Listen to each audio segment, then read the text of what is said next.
अरे बाहेर सौदी अरबी देशामध्ये जाऊन बघा, ज्या व्यक्तीने बलात्कार केला ना दादा, त्या व्यक्तीचे हात पाय भर चौकात कापले जातात.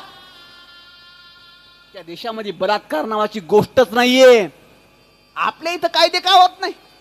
ते प्रकरण दाबलं, उद्या त्या चिमुकलीवर झाला, उद्या आपल्या चिमुकलीवर होऊ शकतो.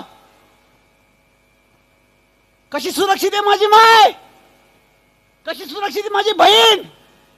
अरे इथं 4 वर्षाची चिमुकली सुरक्षित नाहीये, इथं 18 वर्षाची तरुणी सुरक्षित नाहीये, इथं 60 वर्षाची माझी वृद्ध महिला सुरक्षित नाहीये.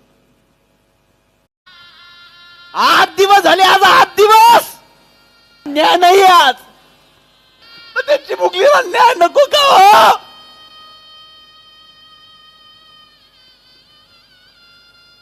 त्या चिमुकलीला न्याय नको? 8 दिवस झाले दादा, घरची परेशान आहेत महाराज, पण त्याची मुकलीला नाही देऊ शकलं सरकार.